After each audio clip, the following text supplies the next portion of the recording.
Sesaat lagi kita akan mendengarkan pesan kesehatan dari Dr. Elizabeth Subrata tentang COVID-19, vaccines, comorbidities, and foods to fight. Mari biasakan mengikuti ibadah sampai akhir doa berkat. Shalom Bapak Ibu, Saudara sekalian yang dikasihi Tuhan, kita bertemu kembali di sesi kesehatan ini dengan satu topik yang sedang in saat ini, yaitu mengenai vaksin. Lalu juga hubungannya dengan vaksin, kita pernah dengar istilah komorbid atau penyakit penyerta, dan bagaimana kita menanggulanginya.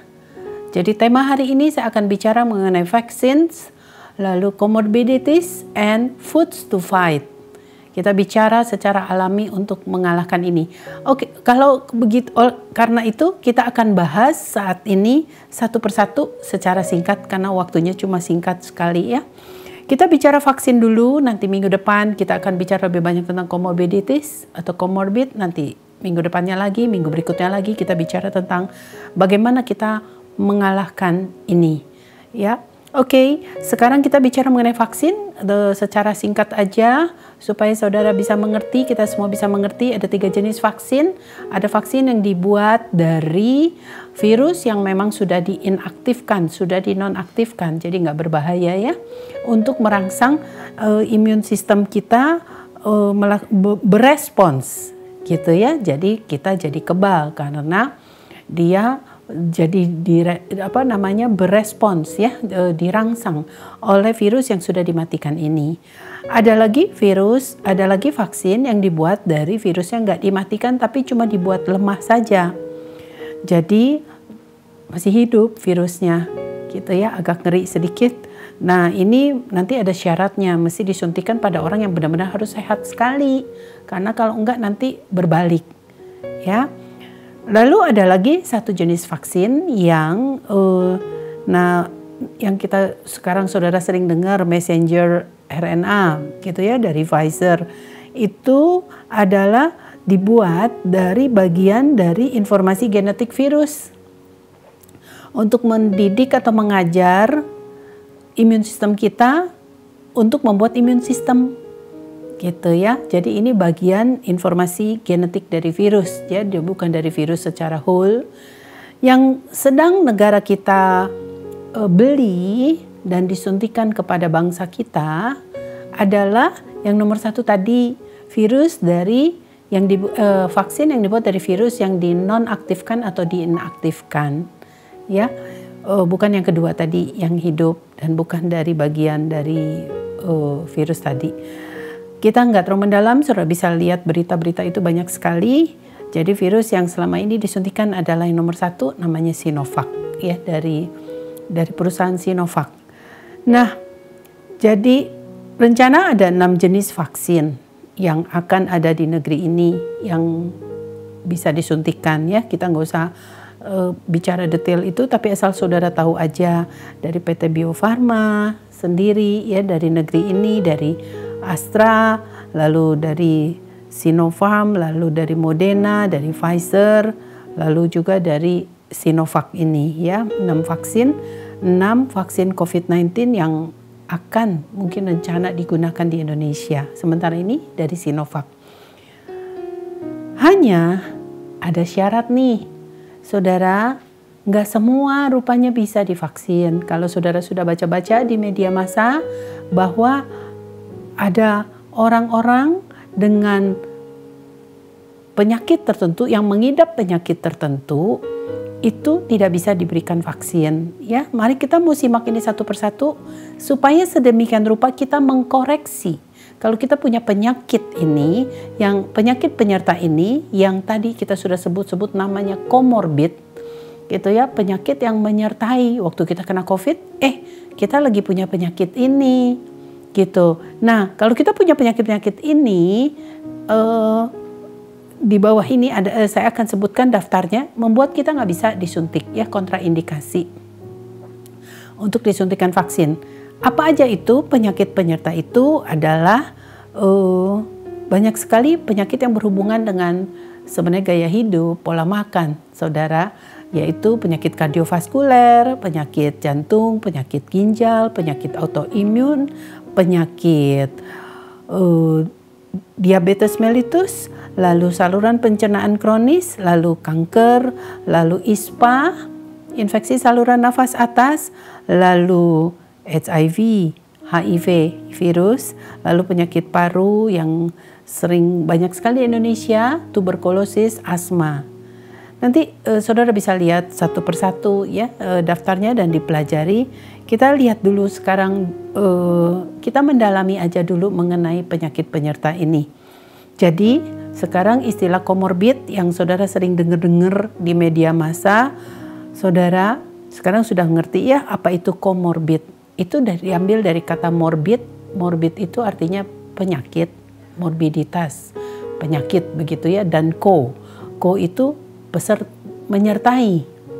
Jadi penyakit yang menyertai saat tatkala seseorang kena COVID ini harus diperhatikan apa jenisnya. Kalau cuma bisul sih nggak apa-apa. Kalau cuma katarak nggak apa-apa. Tapi kalau yang menyertainya itu hipertensi, waduh ini ternyata berat sekali. Nanti kita akan lihat statistiknya, selain dia nggak bisa divaksin jadinya, tapi juga penyakit penyerta ini, komorbid ini, misalnya jenis hipertensi, membuat saudara, seseorang yang kebetulan lagi terkena COVID itu menjadi semakin parah.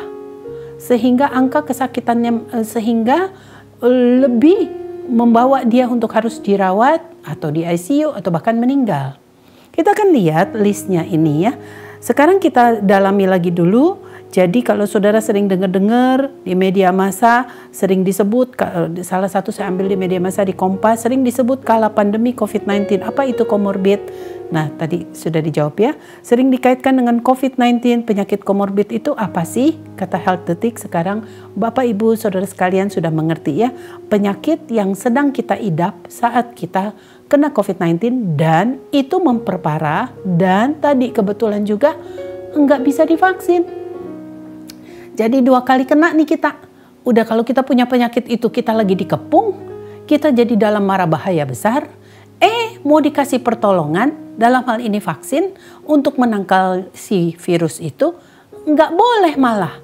Jadi kayak rumah saudara lagi dikepung, saudara gitu ya, oleh para perampok, oleh para perusuh, saudara mau manggil tentara, mau manggil satpam, nggak bisa. Saudara, jadi gawat nih. Kalau begitu ya, oleh karena itu kita mau dalami ini. Kalau nggak selesai saat ini, nanti kita sambung nanti di minggu mendatang ya. Oke, sekarang saudara sudah mengerti kalau dengar dengan nama komorbid, ko itu penyerta, menyertai, morbid itu adalah sakit. Jadi penyakit-penyakit penyerta ini kita mau bicarakan. Saudara, Pusat Pengendalian dan Pencegahan Penyakit Amerika Serikat, saudara sering dengar namanya CDC ya, kita suka sebutnya, berkata bahwa 94% kematian COVID-19 terjadi pada pasien komorbid. Ini dia datanya ya, dikasih banyak sekali data, saudara bisa ikuti itu. Kompas pernah nuliskan itu. Jadi gede nih, 94% kematian karena COVID-19 terjadi pada pasien komorbid. Cuma 6% orang yang kena COVID itu nggak punya penyakit komorbid. Gitu ya. Yang lainnya semua yang kena COVID, 94%-nya punya penyakit komorbid. Yuk kita akan lihat sekarang apa aja penyakit komorbid itu, penyakit penyerta yang membuat parah seseorang yang sedang kena COVID ini. Nah, kita ulang lagi sedikit, saudara. Saya ulang lagi sedikit. Diabetes mellitus, lalu hipertensi, ini yang paling tinggi nih. Hipertensi, diabetes, lalu penyakit kardiovaskuler, termasuk penyakit jantung koroner di dalamnya. Lalu dengan segala akibatnya, jadi payah jantung, lalu jadi fibrilasi atrial, atrium. Ya, semua masuk penyakit kardiovaskuler. Lalu penyakit ginjal, lalu ada tuberkulosis, lalu ada penyakit paru kronis, lalu ada lagi kanker dan seterusnya. Ya, kita bisa lihat di slide ini. Kita bahas yang paling tinggi aja dulu ya, karena nggak mungkin kita bicara semua penyakit itu.